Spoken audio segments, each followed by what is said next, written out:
Feliz y bendecido día, aprendiendo un curso de milagros. El secreto de la verdadera oración es olvidarte de las cosas que crees necesitar. Pedir algo específico es igual que ver el pecado primero y luego perdonarlo. Del mismo modo, al orar pasas por alto tus necesidades específicas, tal como las ves, y las dejas en manos de Dios. Ahí se convierten en los regalos que le haces, pues le dicen que no antepondrás otros dioses a Él, ni que quieres otro amor que el suyo. Este libro es un comienzo, no un final.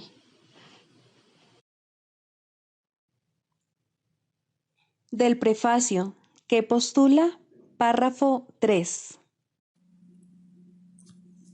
Del conocimiento y de la percepción surgen dos sistemas de pensamiento distintos que se oponen entre sí en todo. En el ámbito del conocimiento no existe ningún pensamiento aparte de Dios, porque Dios y su creación comparten una sola voluntad.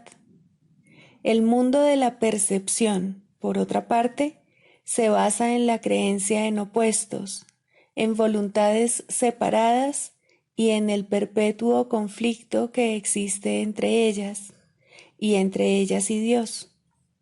Lo que la percepción ve y oye parece real porque sólo admite en la conciencia aquello que concuerda con los deseos del perceptor.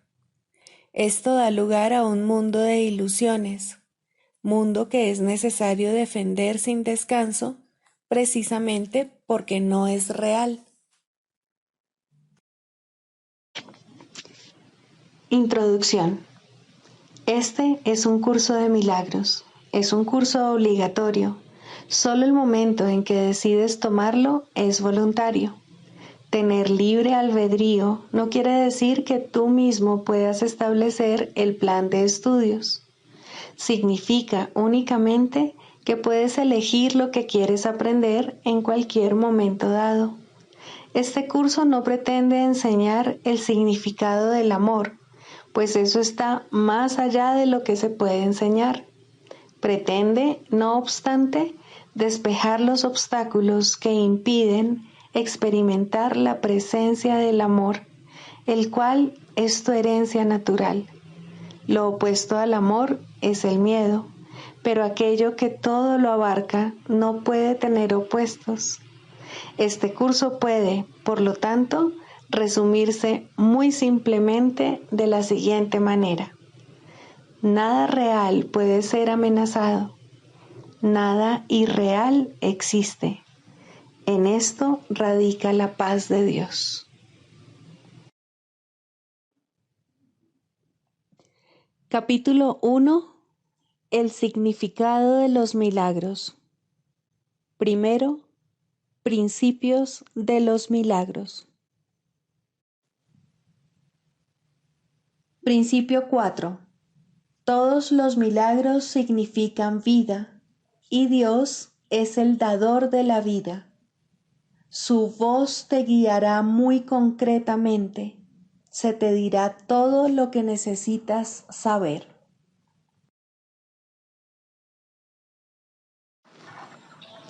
Capítulo 25. La justicia de Dios. Tercero, percepción y elección. En la misma medida en que atribuyas valor a la culpabilidad, en esa misma medida percibirás un mundo en el que el ataque está justificado. En la medida en que reconozcas que la culpabilidad no tiene sentido, en esa misma medida percibirás que el ataque no puede estar justificado.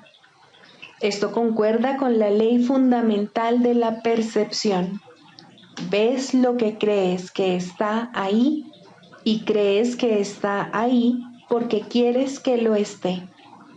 La percepción no está regida por ninguna otra ley que esa. Todo lo demás se deriva de ella para sustentarla y darle apoyo. Esta es la forma que, ajustada a este mundo, adopta la percepción de la ley más básica de Dios, que el amor crea amor y nada más que amor. Las leyes de Dios no pueden gobernar directamente en un mundo regido por la percepción, pues un mundo así no pudo haber sido creado por la mente, para la cual la percepción no tiene sentido. Sus leyes, no obstante, se ven reflejadas por todas partes. No es que el mundo donde se ven reflejadas sea real en absoluto.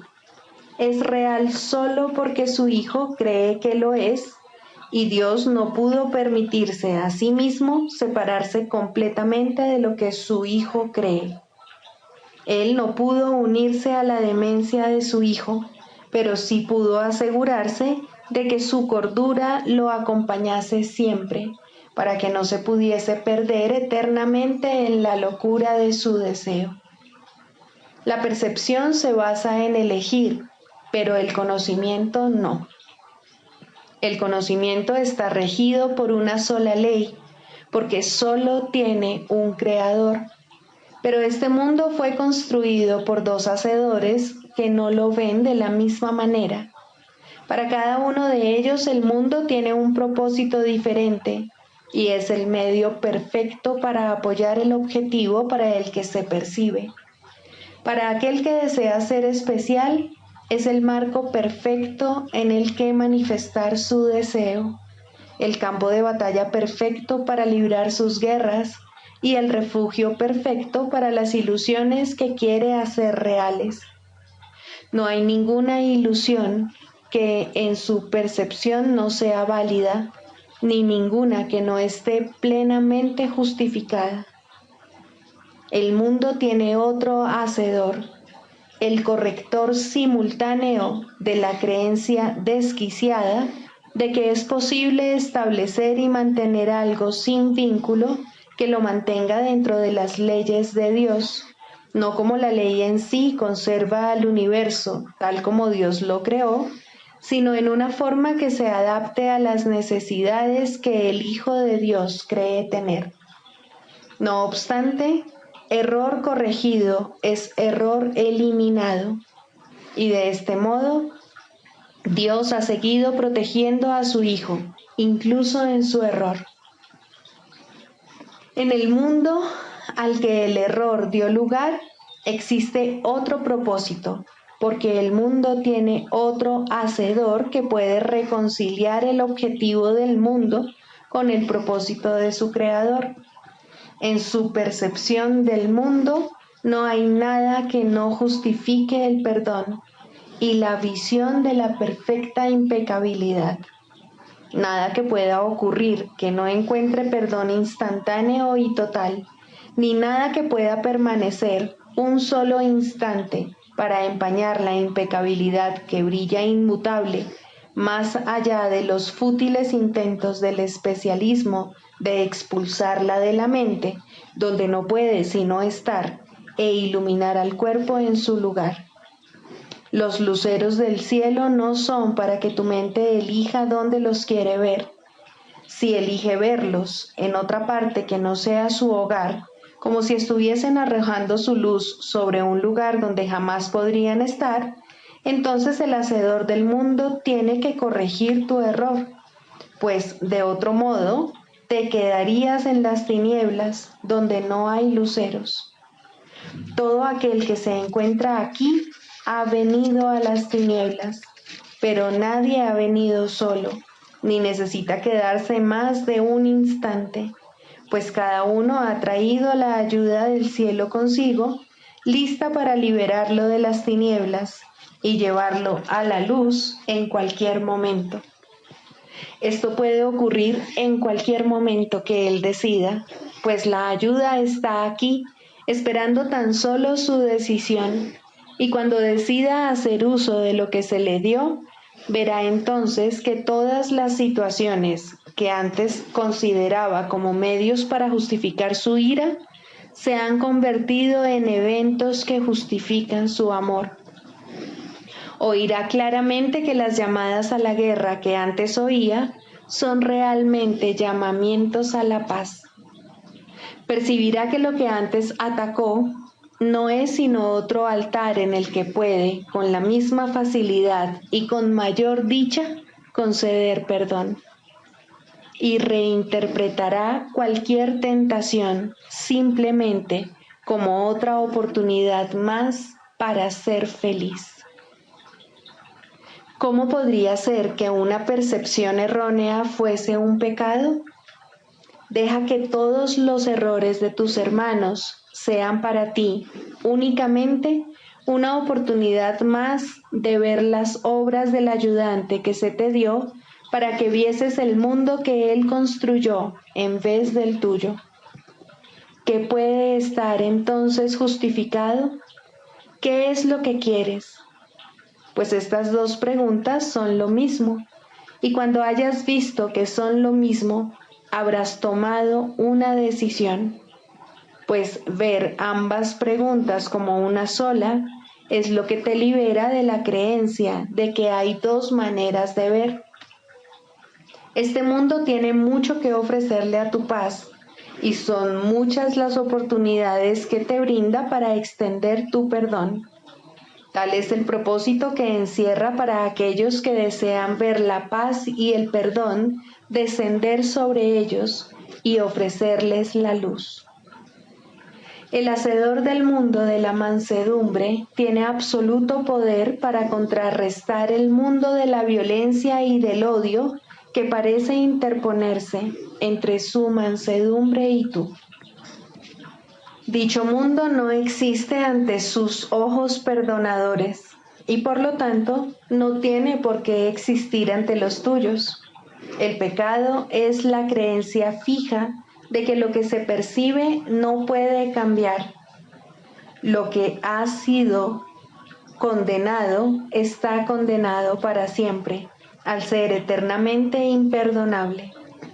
Si entonces se perdona, ello quiere decir que haberse percibido como un pecado tuvo que haber sido un error. Y esto es lo que hace que el cambio sea posible. El Espíritu Santo asimismo sabe que lo que Él ve se encuentra mucho más allá de cualquier posibilidad de cambio. Pero el pecado no puede inmiscuirse en su visión, pues ha quedado corregido gracias a ella. Por lo tanto, tuvo que haber sido un error, no un pecado. Pues lo que el pecado afirma que nunca podría ocurrir, ha ocurrido. El pecado se ataca con castigos y de esta manera se perpetúa. Mas perdonarlo es cambiar su estado de manera que, de ser un error, pase a ser la verdad. El Hijo de Dios no puede pecar, pero puede desear lo que le haría daño, y tiene el poder de creer que puede ser herido. ¿Qué podría ser todo esto, sino una percepción falsa de sí mismo? ¿Y es esto acaso un pecado o simplemente un error? ¿Es perdonable? ¿Necesita él ayuda o condenación? ¿Es tu propósito que él se salve o que sea condenado? No olvides que lo que decidas que él es para ti determinará tu futuro, pues estás construyendo tu futuro ahora, el instante en el que todo el tiempo se convierte en un medio para alcanzar cualquier objetivo. Elige, pues, pero reconoce que mediante esa elección se elige el propósito del mundo que ves, el cual se justificará.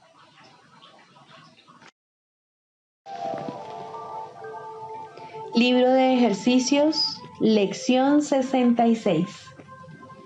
Mi función y mi felicidad son una. Seguramente habrás notado que en nuestras lecciones más recientes hemos hecho hincapié en la conexión que existe entre desempeñar tu función y alcanzar la felicidad. Esto ha sido así porque realmente tú no ves la conexión. Sin embargo, Se trata de algo más que una simple conexión. Son una misma cosa. La manera en que cada una se manifiesta es distinta, pero el contenido es exactamente el mismo. El ego está batallando constantemente con el Espíritu Santo en torno a la cuestión fundamental de cuál es tu función. También batalla con él constantemente con respecto a qué es tu felicidad. No es esta una batalla que tenga dos contendientes. El ego ataca y el Espíritu Santo no responde. Él sabe cuál es tu función. Él sabe qué es tu felicidad. Hoy intentaremos ir más allá de esta batalla completamente absurda y arribar a la verdad con respecto a tu función. No nos vamos a enfrascar en argumentos fútiles con respecto a lo que es tu función. No vamos a tratar inútilmente de definir lo que es la felicidad, ni de determinar los medios para alcanzarla. No vamos a gratificar al ego escuchando sus ataques contra la verdad. Sencillamente, nos alegraremos de que podamos descubrir lo que ésta es. El propósito de la sesión de práctica larga de hoy es que aceptes el hecho de que no solo existe una conexión muy real entre la función que Dios te dio y tu felicidad, sino que ambas cosas son, de hecho, lo mismo. Dios te da únicamente felicidad, por lo tanto, la función que Él te dio tiene que ser la felicidad, aunque parezca ser otra cosa. Los ejercicios de hoy son un intento de ir más allá de estas diferencias de aspecto y de reconocer un contenido común allí donde en verdad lo hay. Comienza la sesión de práctica de 10 o 15 minutos reflexionando sobre estos pensamientos. Dios me da únicamente felicidad. Él me ha dado mi función. Por lo tanto, mi función tiene que ser la felicidad. Trata de ver la lógica en esta secuencia, incluso si aún no aceptas la conclusión. Únicamente si los dos primeros pensamientos son erróneos, podría ser falsa la conclusión. Reflexionemos entonces por un rato sobre estas premisas según practicamos. La primera premisa es que Dios te da únicamente felicidad. Esto, desde luego, podría ser falso, pero para que fuese falso, sería preciso definir a Dios como algo que Él no es. El amor no puede dispensar maldad, y lo que no es felicidad es maldad. Dios no puede dar de lo que no tiene, ni puede tener lo que Él no es. Si Dios no te diese únicamente felicidad, ciertamente sería malvado. Y esa es la definición que crees acerca de Él si no aceptas la primera premisa. La segunda premisa afirma que Dios te ha dado tu función. Hemos visto que tu mente solo tiene dos partes. Una de ellas la gobierna el ego y se compone de ilusiones. La otra es la morada del Espíritu Santo, donde reside la verdad. Solo puedes escoger entre estos dos guías, y los únicos resultados que pueden proceder de tu elección son el miedo que el ego siempre engendra o el amor que el Espíritu Santo siempre ofrece para reemplazarlo. Así pues, o bien fue Dios quien estableció tu función a través de su voz, o bien fue el ego que tú inventaste para reemplazarlo a Él. ¿Cuál de estas posibilidades es verdad? A menos que hubiese sido Dios quien te dio tu función, esta solo podría ser un regalo del ego. Mas, ¿qué regalos puede dar el ego cuando él mismo es una ilusión y lo único que puede ofrecer son regalos ilusorios? Piensa en esto durante tu sesión de práctica más larga de hoy.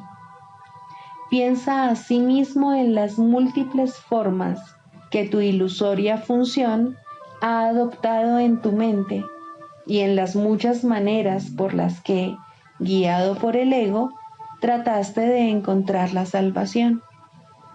¿La encontraste? ¿Te sentiste feliz? ¿Te brindaron paz? Hoy necesitamos ser muy honestos. Recuerda objetivamente los resultados que lograste y examina si en algún momento fue razonable pensar que podías encontrar felicidad en nada que el ego jamás propusiera. Con todo, la única alternativa para la voz del Espíritu Santo es el ego. Prestarás oídos a la locura o bien oirás la verdad. Trata de hacer tu elección mientras reflexionas sobre las premisas en las que se basa nuestra conclusión. Podemos concurrir con esta conclusión, pero no con ninguna otra, toda vez que Dios mismo concurre con nosotros al respecto. La idea de hoy es otro paso gigantesco hacia la percepción de lo que es lo mismo como lo mismo y de lo que es diferente como diferente. A un lado están las ilusiones, al otro la verdad. Tratemos hoy de darnos cuenta de que solo la verdad es verdad. Para las sesiones de práctica más cortas, que hoy te resultarán muy beneficiosas si las llevas a cabo 2 veces por hora, sugerimos la siguiente forma de aplicación. Mi función y mi felicidad son una porque Dios me dio las dos. No te tomará más de 1 minuto y probablemente menos repetir estas palabras lentamente y pensar en ellas por un rato mientras las dices.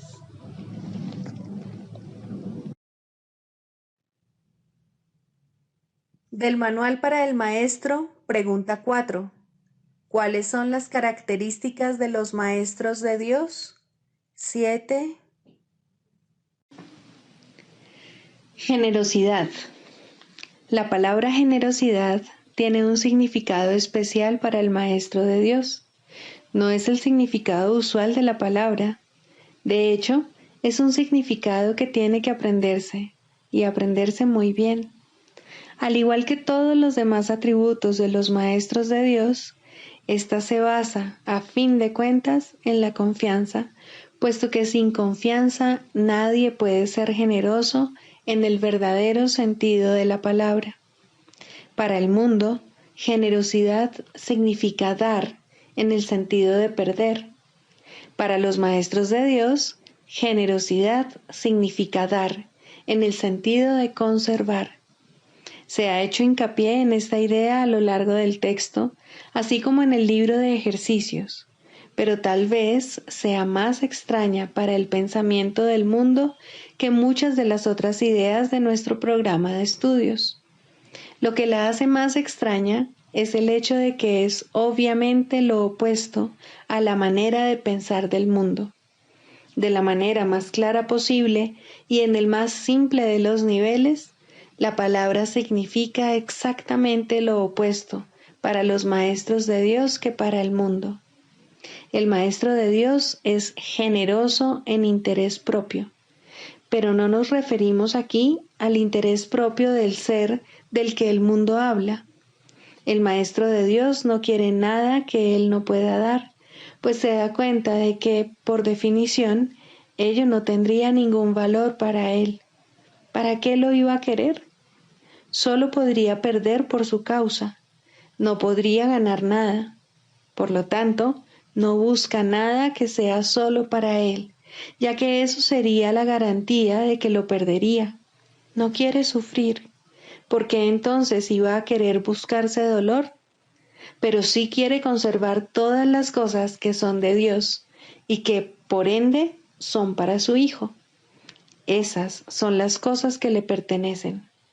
Esas sí que las puede dar con verdadera generosidad, conservándolas de este modo para sí mismo eternamente.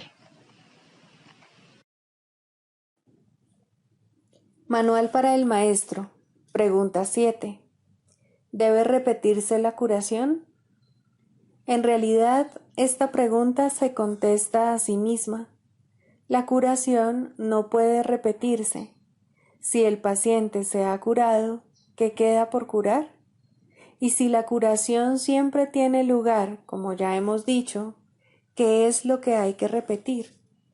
Si un maestro de Dios se sigue preocupando por el resultado de una curación, no hace sino limitarla. Ahora es la mente del mismo Maestro de Dios la que necesita ser curada, y esto es lo que Él debe facilitar. Ahora el paciente es Él, y así es como debe considerarse a sí mismo. Ha cometido un error y tiene que estar dispuesto a cambiar de mentalidad al respecto. Le faltó la confianza que habría hecho posible dar verdaderamente, y, por lo tanto, no recibió el beneficio de su regalo. Cada vez que un maestro de Dios trató de ser un canal de curación, tuvo éxito. De sentirse tentado de dudar de ello, no debería repetir su esfuerzo previo. Este ya fue máximo, pues el Espíritu Santo así lo aceptó y así lo utilizó. El Maestro de Dios tiene ahora ante sí solo un camino a seguir. Tiene que hacer uso de su razón para decirse a sí mismo que le ha entregado el problema a uno que no puede fallar, y debe reconocer que su propia incertidumbre no es amor, sino miedo, y, por consiguiente, odio.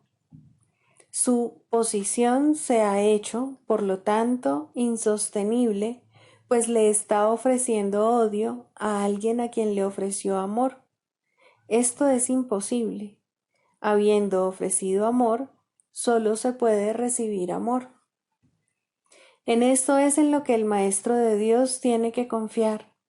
Esto es lo que realmente significa la afirmación de que la única responsabilidad del obrador de milagros es aceptar la expiación para sí mismo. El Maestro de Dios es un obrador de milagros porque da los regalos que ha recibido, pero primero tiene que aceptarlos. Eso es lo único que tiene que hacer, ya que no hay nada más que él pueda hacer. Al aceptar la curación, puede darla.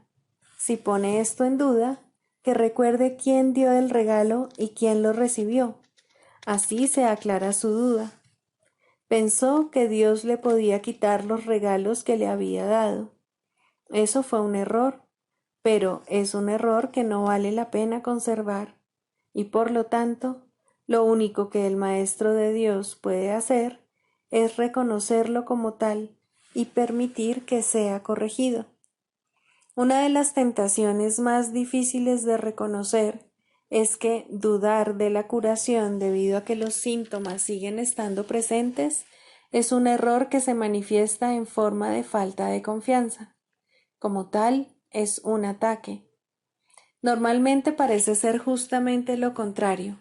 No parece razonable, en un principio, que se nos diga que preocuparnos continuamente es un ataque. Tiene todas las apariencias de ser amor, mas el amor sin confianza es imposible, ya que la duda y la confianza no pueden coexistir. Y el odio es lo opuesto al amor, sea cual sea la forma en que se manifieste. No dudes del regalo y te será imposible dudar de sus resultados.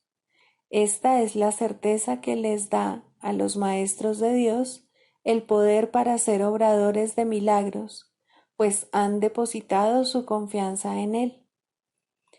Dudar de uno mismo es la causa fundamental de que se dude del resultado de cualquier problema que se le haya entregado al Maestro de Dios para que lo resuelva, y eso implica necesariamente que se ha puesto la confianza en un ser ilusorio, ya que sólo de un ser así se puede dudar.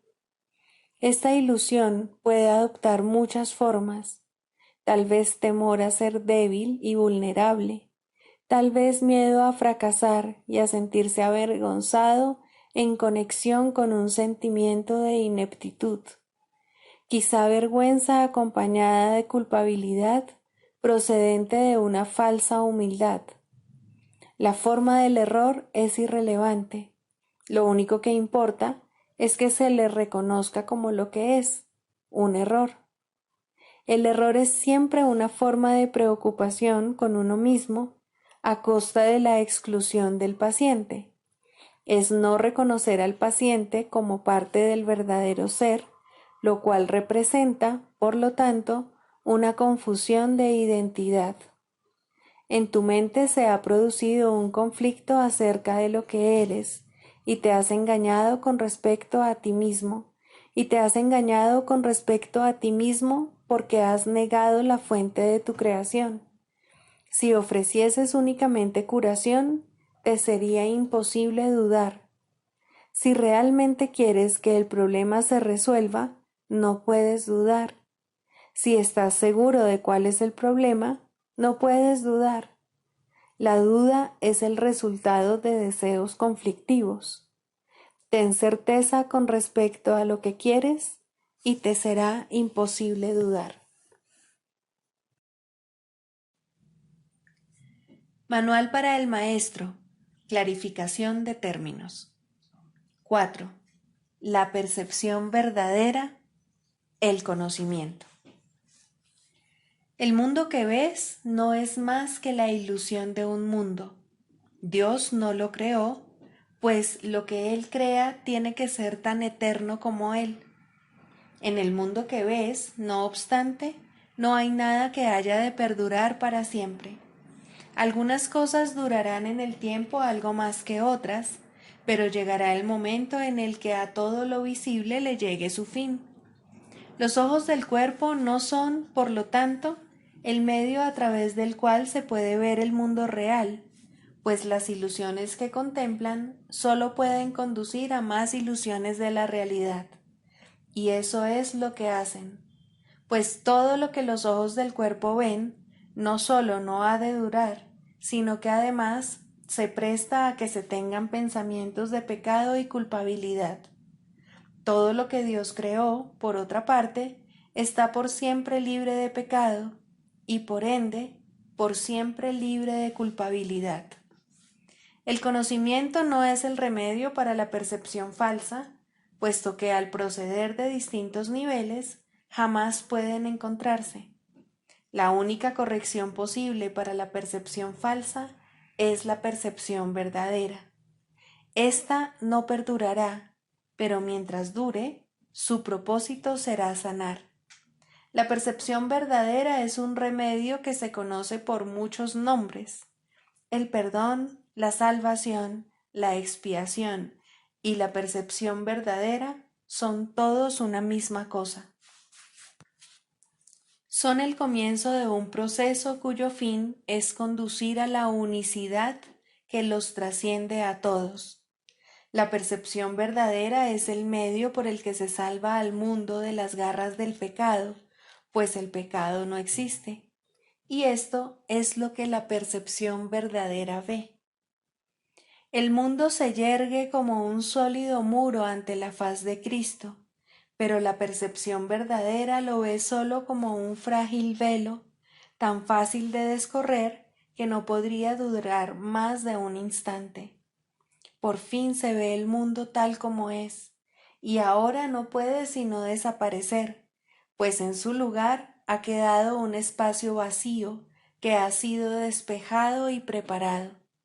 Donde antes se percibía destrucción, aparece ahora la faz de Cristo, y en ese instante el mundo queda olvidado y el tiempo acaba para siempre al disolverse el mundo en la nada de donde provino. Un mundo perdonado no puede durar mucho. Era la morada de los cuerpos, pero el perdón mira más allá de ellos. En eso radica su santidad.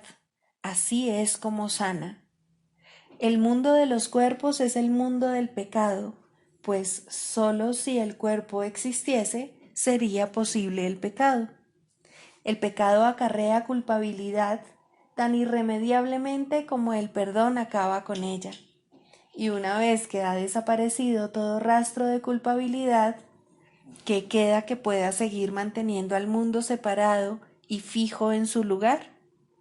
Pues la idea de lugar habrá desaparecido también junto con el tiempo. El cuerpo es lo único que hace que el mundo parezca real, pues, al ser algo separado, no puede permanecer donde la separación es imposible.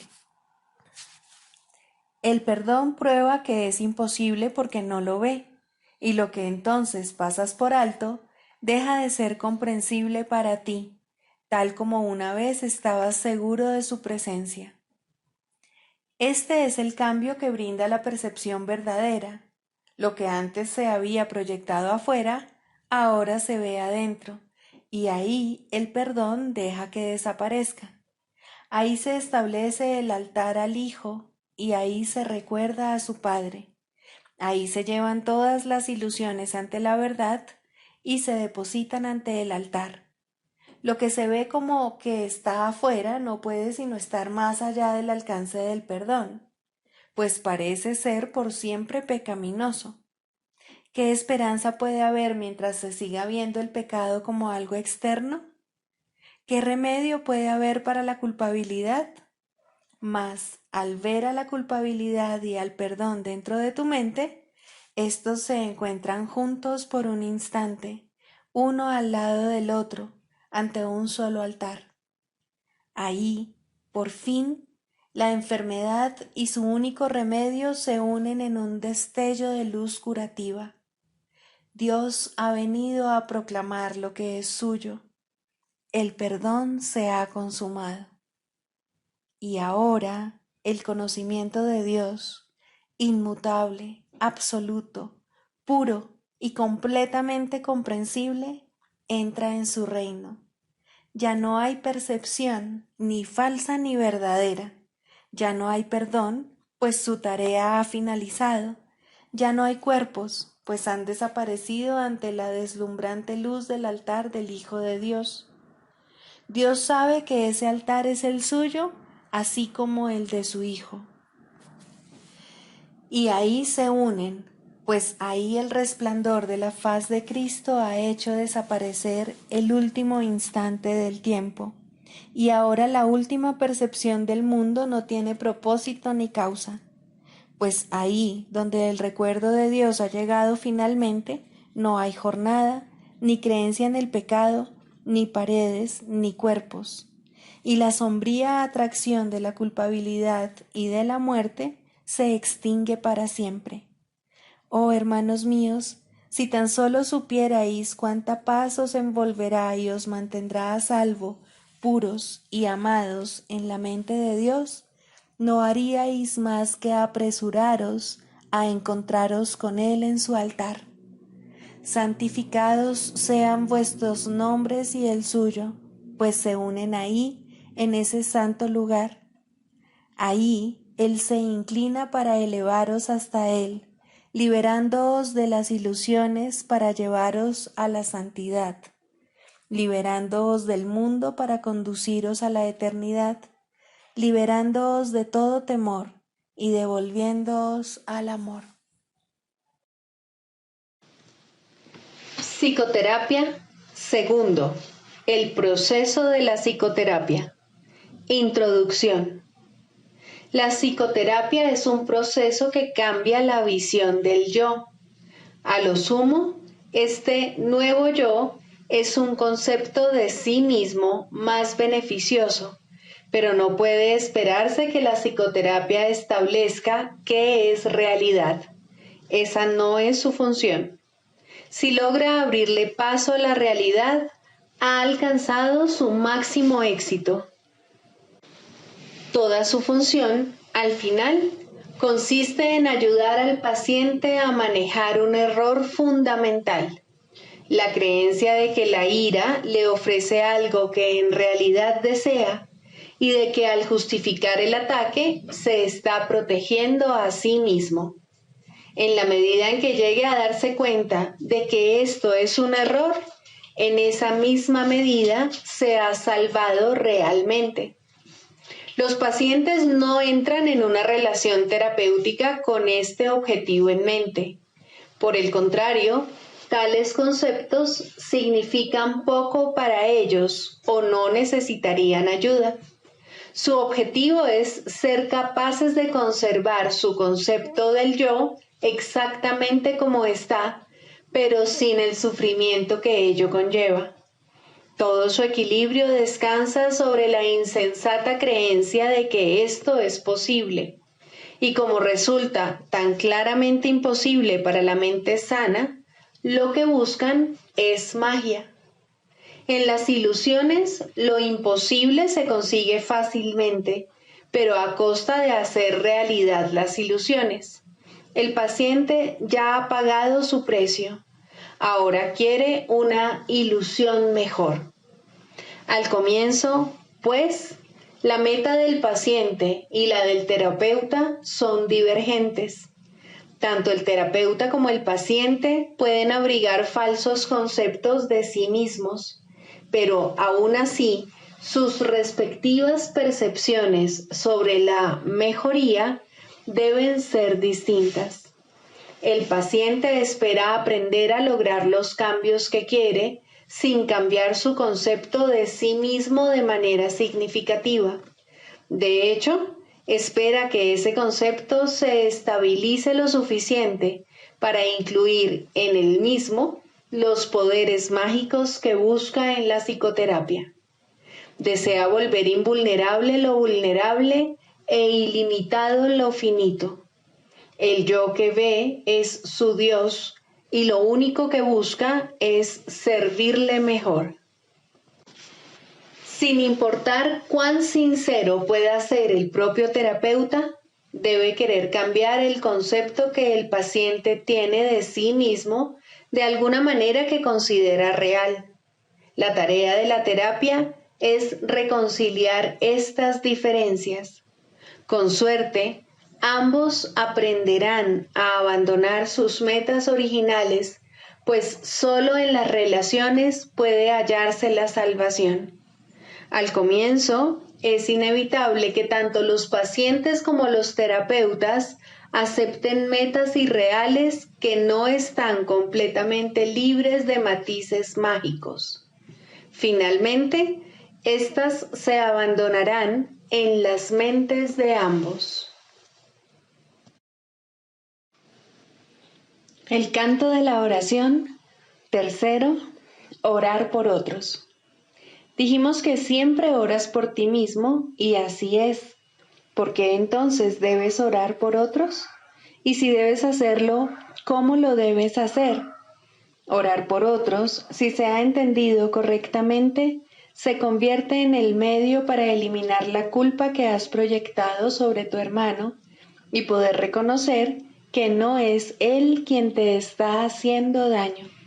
Antes de que se te pueda salvar de la culpa, debes renunciar al pensamiento venenoso de que él es tu enemigo, tu malvada contraparte, tu némesis. El medio para alcanzar esto es la oración de un poder creciente y metas ascendentes hasta que finalmente llega a Dios. Las formas iniciales de la oración, en los primeros peldaños de la escalera, no están libres de envidia y malicia. Claman venganza, no amor. Tampoco proceden de alguien que entiende que son peticiones de muerte hechas con miedo por quienes atesoran la culpa. Invocan a un Dios vengativo y es Él quien parece contestarles. Nadie puede pedir el infierno para otro y Él mismo librarse de él. Solo aquellos que están en el infierno pueden pedir el infierno. Pero aquellos que han sido perdonados y han aceptado su perdón, jamás podrían orar de esa manera. En estos niveles, pues, la meta del aprendizaje no es otra cosa que reconocer que la respuesta a cualquier oración será idéntica a la forma en que la oración se hizo. Eso es suficiente. A partir de ahí, el paso a los siguientes niveles será fácil. El próximo ascenso comienza con esto.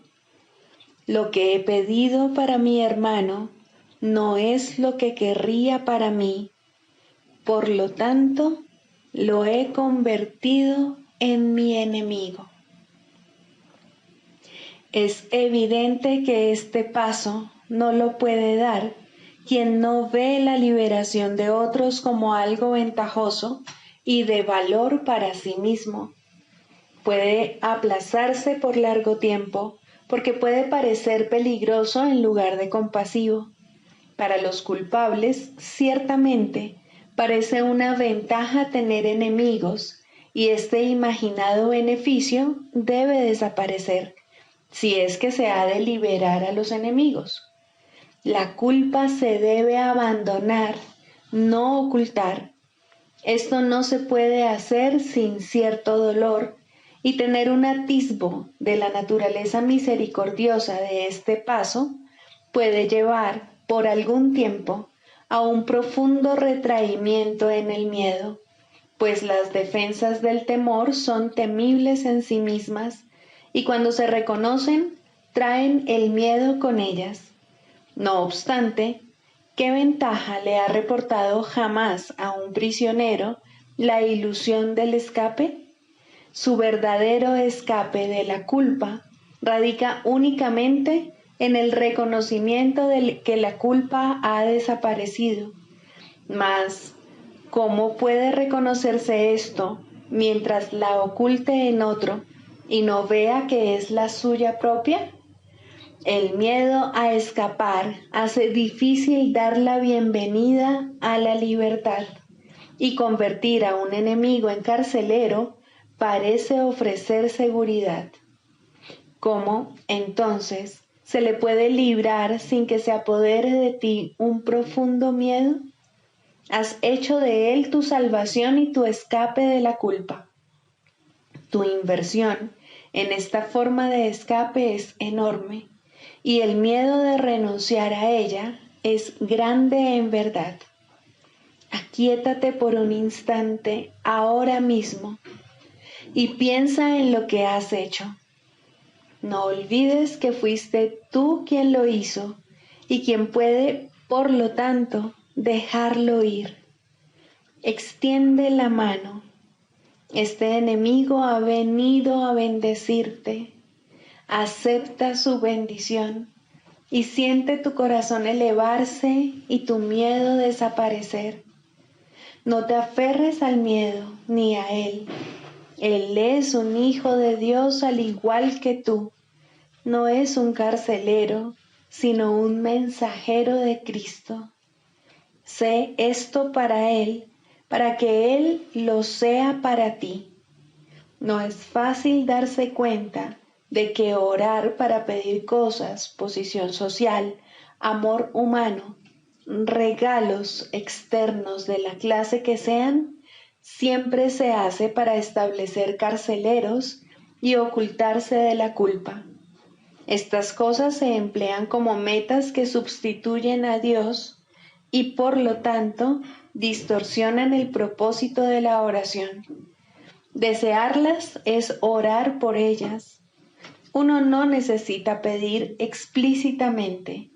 La meta de alcanzar a Dios se pierde de vista cuando se va en pos de metas menores de la clase que sean, y la oración se convierte en una petición de enemigos Incluso en esto se puede ver claramente el poder de la oración.